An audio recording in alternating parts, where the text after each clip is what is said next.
Bonjour à tous. Aujourd'hui donc, je vais vous parler du côté joueur de Sizia Ziqué.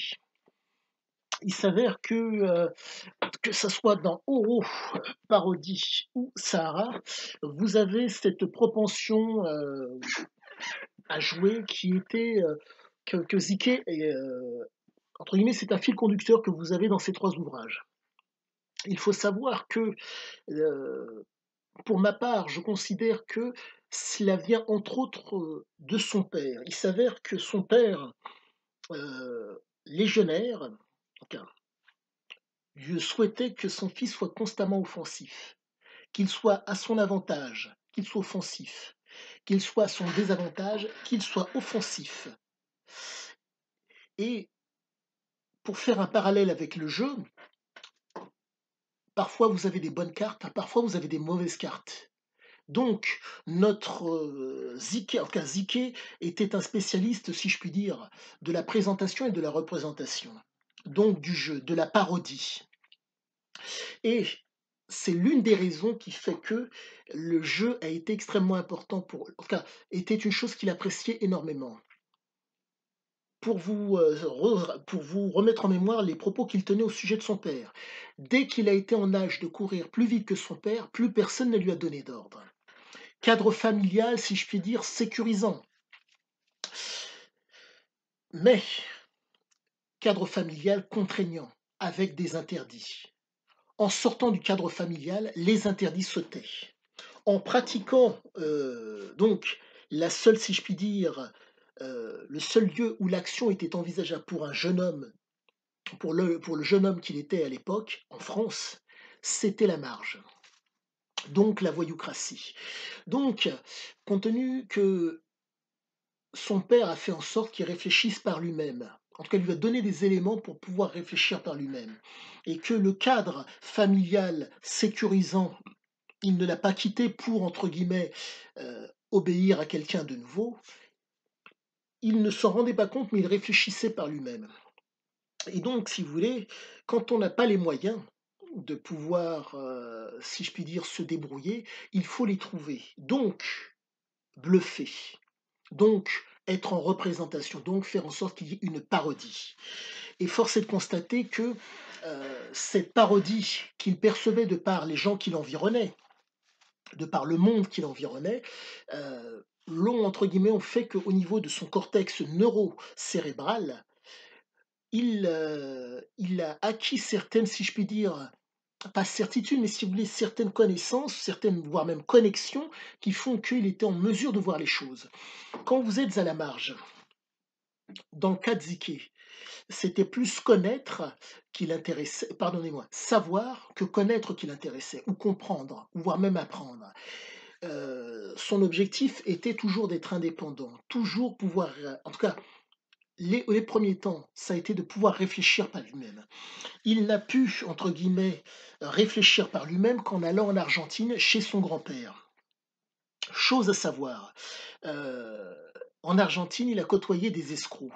L'école d'escroquerie argentine. Cette école d'escroquerie, donc, s'appuyait énormément sur la présentation et la représentation et le conditionnement mental pour amener les gens à ce que vous souhaitez. Quand on est un joueur, dans le cas de Ziké, c'était le poker entre autres, on est susceptible de bluffer.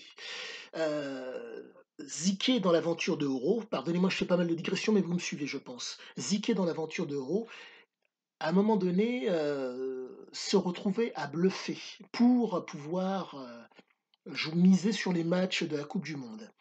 Et donc, il n'a pas les moyens, mais il se donne les moyens. Et il donne l'impression qu'il a les moyens. Donc, pour que vous puissiez d'autant mieux visualiser la chose, vous avez le joueur qui n'a rien comme jeu et qui va s'arrêter. Et vous avez le mec qui n'a rien comme jeu et qui va continuer. Compte tenu que Ziké prenait toutes les choses, prenait tout comme un jeu, et que ce jeu, où entre guillemets il n'avait rien, le stimulait, le forçait entre guillemets à avoir la bonne représentation. Il se donnait les moyens de convaincre les gens qui lui faisaient face. Et je dirais qu'au niveau de la noradrénaline, de la sérotonine, voire même de la dopamine, ça générait énormément, si je puis dire, ça le stimulait énormément. C'est l'une des raisons pour laquelle il a apprécié énormément le jeu. Et là, je ne vous parle que de, si je puis dire, cet apport extérieur, sans prendre pour autant quoi que ce soit. Et là, vous voyez qu'au niveau de ses récepteurs, compte tenu du fait que c'était un adepte de la survie, car pour pouvoir fournir une performance dans le cadre où la loi n'a pas lieu, il faut, on peut pour fournir une performance dans le cadre où la loi n'a pas lieu, il faut survivre. En un mot, la performance nécessite une survie. Et donc, le jeu, pour peu que vous soyez connaisseur et que vous, comment dire, qu'il n'y ait pas, c'est même pas plusieurs, que vous soyez prêt à prendre le risque de gagner et aussi de perdre, vous êtes en mesure de générer énormément comment dire, hormonalement, comment dire, au niveau des neurotransmetteurs, que ce soit la sérotonine, la dopamine ou la noradrénaline, ça va en générer énormément, sans pour autant prendre quoi que ce soit. Et là, compte tenu que nous sommes dans les années 80, la cigarette, l'alcool, tout cela était présent en conséquence dans les lieux où on pratiquait les jeux d'argent. Et rendez-vous compte, pour pouvoir, si je puis dire, consolider au niveau cérébral cette habitude,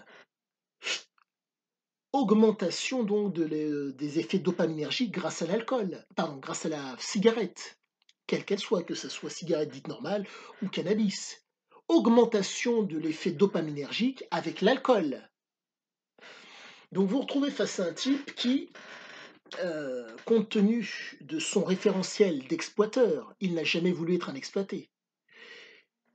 Le jeu faisait partie de ces choses qui, entre guillemets, accentuaient son adrénaline, accentuaient son plaisir.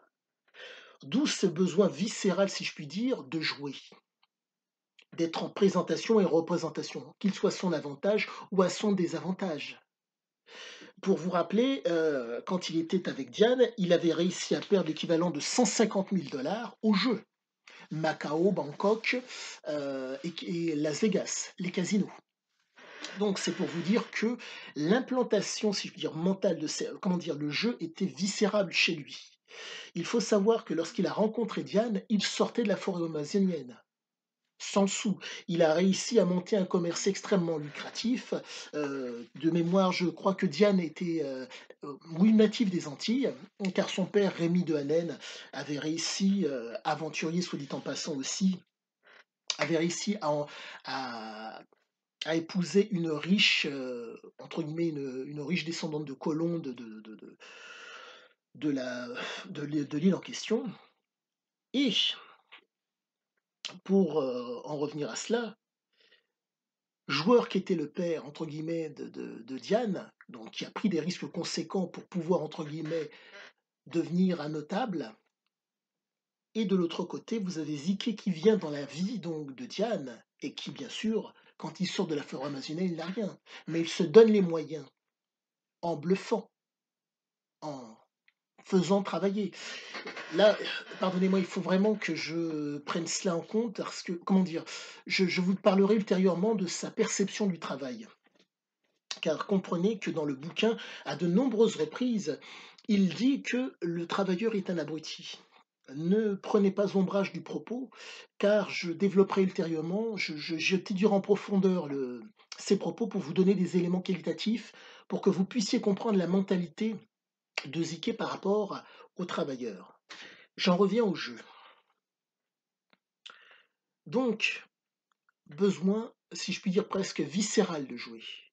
Il s'avère qu'au niveau, au niveau neuronal, dès qu'il passait devant un casino, hormonalement, il était porté, il était stimulé. Et c'est extrêmement, c'est voire même normal, quoi. C'est voire même extrêmement normal, compte tenu du fait que dans le casino, génération endorphinique conséquente, d'une, plus l'alcool, plus la fumette, plus c'est ce besoin de prendre des risques, a ses conséquences, soit dit en passant, parce que financièrement, l'argent n'a de valeur pour lui que lorsqu'il est utilisé. Mais ne pas négliger que c'est un addict, addict au jeu, donc une approche extérieure, addict à la drogue, approche intérieure. Donc, voilà plus ou moins, si je puis dire. J'espère que mon explication sur le côté joueur, ah, pardonnez-moi, le pouce, abonnez-vous. J'espère que mon explication sur le côté joueur de Ziké vous a convenu. Si ce n'est pas le cas, si vous avez des interrogations, posez-les moi. Je me ferai un plaisir de vous répondre. À bientôt.